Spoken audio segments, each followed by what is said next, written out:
Sorry to anyone's attention spans, as I know you're all used to my degenerosity-inspired game dev videos, but I'm not going to edit this video too much. I'm just going to say my thoughts. It's been 2 years working on my game Fate's Gamble. Time really does flow fast. I remember I even told Otire I was confident in finishing this game early 2026. Well, now look at me. It's been 2 years and all I have is a playtest. And well, I mean, like, I say confident, but like, I say I was confident in like 2026 when like deep down I technically wasn't. To any early fans of mine, I've explained this in Devlog 5, but this is because at first I was planning on having this game come out in 2026, but then I later realized I should double it when I wanted 4 open worlds. However, I eventually decided on just having 1 open world, and I thought, oh well, I guess I could go down to 2 years. Game dev tip, always double the time you think you'll finish your game on. So I have very little progress done, and like, am I even confident in making this game in 2028? Well, like I said before, I should really only reveal the release date when I'm like 80% finished, but take the planned release date as a hopeful time for my game to release. And so yeah, the release date is a hopeful 2028, but again, please do not take that seriously. Anyways, let's talk about the progress I've made. I've added many features like items to use in dungeons, immersive sim mechanics, enemy chases, and a lot more. Honestly, I'm glad I've added more to this game. At first, it was just a simple Russian roulette mechanic with a planned pacifist system that I haven't even worked on. And now look at it. Even though I still don't have a finished pacifist system, but that doesn't matter. Alright, I think in the 2-year time frame, I definitely focused too much on the story rather than focusing on my game mechanics. I added a bunch of characters, and I added more lore to the Dominators and more lore to the world. But of course I can't reveal much because I want people to experience the story when they play the game. But I wish I hadn't done this. Now, my planned co-writer, Wubsy, actually thinks it was a good idea to focus on the story first, which, it makes sense. Because if you make the game without the story first, you're going to have to suddenly make sense of everything. Not only that, but your protagonist doesn't have a clear sense of direction if you don't have a story. However, I actually disagree with this. The reason why is because your choices matter in the game, and considering I didn't really plan for the immersive sim mechanics, because they came later, that would spell trouble for the story. And do you remember that rainbow fish example I gave in my immersive sim mechanics video? Well, the structure of that game, well, the structure of the game was that you would first meet the opponent, then escape to the surface, which is the overworld, and then go to the castle to unlock the ship, which would then help you go, across the ocean. Now, with immersive sim mechanics, you could just get to the opponent, then the surface, and completely bypass the castle, because you could just call on the rainbow fish. Of course, assuming you get a high number, And you see how that breaks my original story. And I want to talk about this with a quote that Shigeru Miyamoto made when making Pikmin. When making Pikmin, he stated, some games go with the approach of starting with the world first. But making a game while grappling with an already established world isn't what we did with Pikmin. I wanted to create just the basic framework for Pikmin's gameplay, then figure out what kind of world would be most suitable, and what would be needed as a minimum. So I added the shipwreck story, because it was the simplest and easiest to understand. I'm getting this info from Did You Know Gaming, but that honestly seems very believable considering Miyamoto's games. But back on topic, I feel like I wasted so much time with the story rather than actually making the game. Even the ideas I had, like the NPCs and role system, which are also part of the story, I wish I hadn't focused on them either, because there's way more important stuff. I think it was fine to talk about my ideas with devlogs, but it's clear I was focusing on them too much without a plan. So it only made development slower. And who knows, maybe I could change something about the NPCs and role system later on. So yeah, I that's my whole take on the story. Anyways, if you saw my shorts, you'll know I'm very happy with Otire's suggestions. Not only was he responsible for giving me critiques on my enemy animations, or lack thereof, but also helped inspire the Russian roulette battle system, which I used. If you don't know, my battle system was more like buckshot roulette in I think version 1, like the very first version of, Fate's Gamble. But then Otire gave me the suggestion to look into orange roulette, which blew my mind. I was like, oh my gosh, this fixed all the problems I had with the original battle system. It definitely made my game way more anxiety-inducing, and I absolutely love it. That guy was great. He gave me such a great idea. Let's get back into that art, though. I have made some changes with art. Most notably, the guns have a different color scheme and more emphasis on outlines, so characters pop out of the background more. And if you don't know, the reason for the crayon art style in the first place was because I knew nothing about art or how to draw, so people would critique my bad art skills. Like I knew they would critique it because I'm not an artist. So I thought, well, why not have that be the style? I mean, if I do that, if I do the crayon art style, surely it will loop around to being good. It's like if a kid made it, and kids aren't that good at art too. So that was my thought process. I'm not good at art, and hey, the crayon art style looks like if a kid draw it, so why not just say that's the point of the art style? But yeah, so literally it's just made out of a cope. Although secondly, I've never stated this to any of you guys, but on the topic of the crayon art style, there's also a second reason. Yeah, this whole time I only stated it's because I'm bad at art, but that's not just it. Genuinely, I do love how it looks. I remember this one video, and I don't know what it was called, but it was this guy talking about the Ed and Eddie cartoon, and he stated that the wobbly outlines gave off the feel that a kid made it.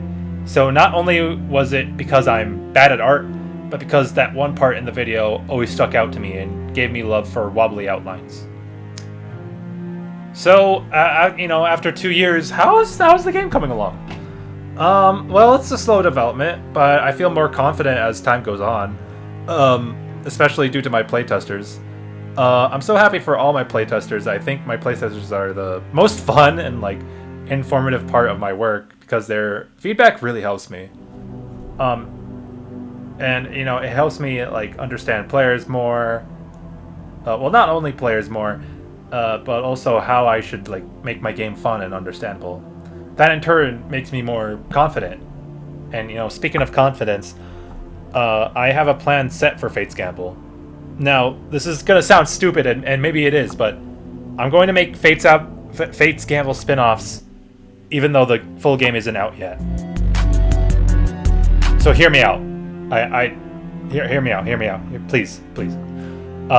There was I think a Twitter or Blue Sky post talking about making small games to test out features, then use those features that worked for your bigger game. Now, I'm always in fear of making something too confusing or not fun, since I have the pacifism system without any playtesters yet to playtest it, and that can make me worry if my pacifist system is actually bad.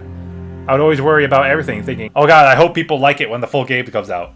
That's what that would repeat in my head. And then after I saw that post, it got rid of my fear. I think it's genius. Why hide my features when I could have multiple people playtest it?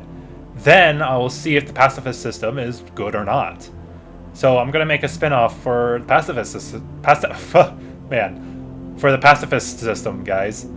Goodness. And this goes for other stuff that I'm making too. So stay tuned for that, because once I get my Steam page up, I'll jump on making the pacifism spin-off for Fate's Gamble. Always gotta make a pause whenever I say pacifist. or pacifism. Ugh.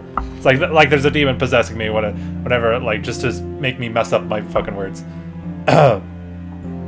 In other news, this will either make people sad or just kind of neutral. Do any of you remember when I would talk about making this game a dual release? You know, like Pokemon. That idea is canceled, and there will only be one game for Fates Gamble. Now, I'm sorry if this upsets people, but I have a really, really good reason for why. To anyone who's upset at this, let's think about this more deeply.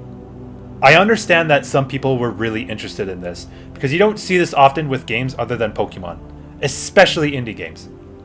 Although, prove me wrong on, you know, if that's so. And, you know, also it sounds cool. Like if you told me, like if you told me, hey, there's this game that has 2 different versions and they each have unique stuff like different bosses, items, and areas. And if you have both of these games, you can link them up to get a cool reward or something. If you told me that, I'd think, oh my gosh, this sounds amazing. More games should have this cool feature. However, once you start thinking about it, or maybe play them both, you start to realize something. What is the point of a dual release? See, like, it sounds cool at first, but you realize it's not that special. And, you know, prove me wrong on this, but... Oh, sorry, excuse me. Prove me wrong on this, but there are only, like, 3 reasons I feel like people make dual release games. So, number 1 is marketing. For example, the Sword Quest series by Atari. It was a contest where people had to buy the games in order to find a secret code, which they would have to solve in order to get a cool prize. According to Atari's advertising campaign, these prizes were valued at $25,000 each. But that wasn't all. The 4 winners would come back for one final competition, and the winner of that would win a jewel-encrusted sword with an 18-karat gold handle and a silver blade covered with diamonds, emeralds, sapphires, and rubies. The sword was valued at $50,000. In total, that's $150,000 worth of treasures, and this was in 1982 and 83, so you can balance that out. Not since the medieval times have I heard of a treasure quest of this magnitude. It was a great strategy. You know, people would buy the games all because they wanted a prize, and by them buying it, Atari would get their money. Why have a collector's edition when instead you could make one big ultra prize that anyone would like to get? However, deep down, the games weren't special. They would have minor differences like specific items, maybe different mini games, and each would come with, like, you know, a different comic, which you would need to solve the code. But it would be better to have an all-in-one package, right? Like, think of it. Why pay for the same game but with minor differences? Because it's not special. It's not special. It's only for marketing. Even if Pokemon does not have a prize, they also do it for marketing. 2 games releasing on the same day, but they're so damn similar. It's like they're each a different side of the same coin. Pokemon Red and Pokemon Blue. What's the difference between them? I don't know. Turns out the real difference is that mine is better. Yes, the dual release. Some may call it an outdated strategy, but I won't say no to another method of size debate. So what's the point of this, and why don't they do it elsewhere? Well, see, if you release 2 different Pokemon games with minute differences, most people just pick the one with the cover art they like the most. More diehards will pick the one they find to have the more compelling distinctions, and those who need help will buy both. One of the biggest reasonings behind doing a dual release is the 2 different versions of the game communicating in some way. So some things you can only get in Pokemon Red. Well, if a Pokemon Blue player links up with a Pokemon Red player, you can trade to get those Red exclusives in your Blue. Thus, you create a sensation where players are incredibly defensive towards the version they picked, which encourages more discussion on the games, a deeper connection towards the series, and excuses. And number 2, limitations. Back then, you know, games would be very limited. We live in an age where games are not only easier, but also bigger.